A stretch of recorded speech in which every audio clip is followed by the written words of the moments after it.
المدد المدد يا رسول الله.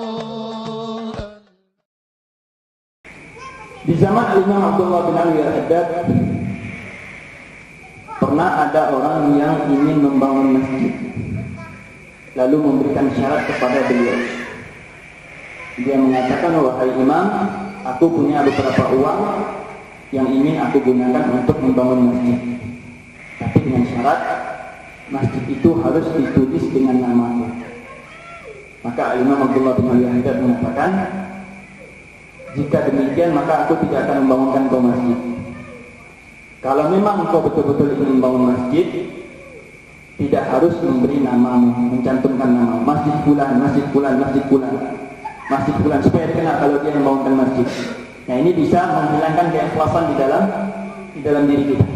Jadi jika betul niat kita itu tulus untuk bersedekah, kemanapun darinya arah uang kita itu, tetap kita akan mendapatkan pahala. Tetap kita akan mendapatkan pahala sedekah yang telah kita sampaikan, selama itu kita ikhlas untuk mengeluarkan harta tanpa ada tujuan-tujuan tertentu.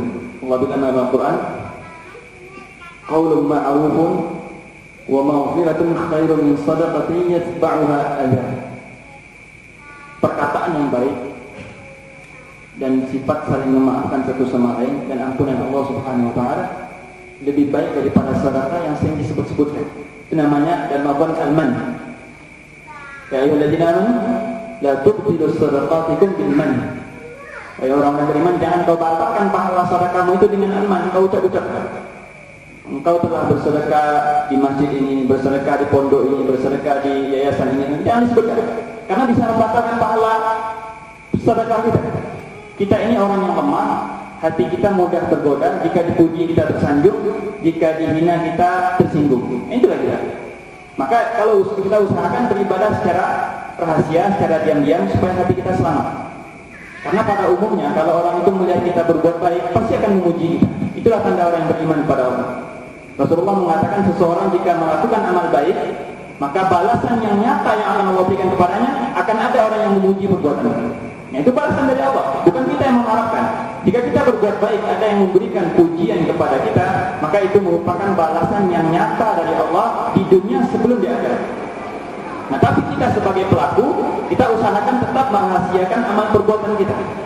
Tidak ada yang tahu, hanya kita dengan Allah. Seperti yang terjadi kepada Imam Ali Zainal Abidin radhiyallahu taala anhu. Beliau semasa hidupnya setiap malam membagikan sembako, makanan-makanan kepada penduduk kota Madinah selama beliau hidup. Lalu di saat beliau meninggal, baru ketahuan ternyata yang membagikan sembako tersebut adalah Imam Ali Zainal Abidin. Setiap malam ternyata beliau menitipkan makanan-makanan tersebut di depan pintu-pintu rumah orang-orang Madinah. Di saat beliau meninggal, keesokan harinya ternyata sembakonya sudah tidak ada.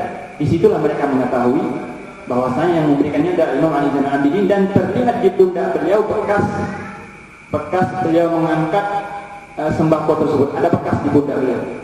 Terlihat seperti itu. Itu namanya sedekah sir. Sedekah yang secara diam-diam, pahalanya besar, bisa memadamkan berkah Allah Subhanahu wa taala dan bisa menyebabkan kita masuk surga tanpa hisab. Bisa menyebabkan kita masuk surga tanpa hisab.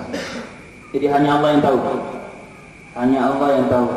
Tidak perlu kita sebutkan nama, tidak perlu kita sebutkan. Kemudian hadis yang ke-6,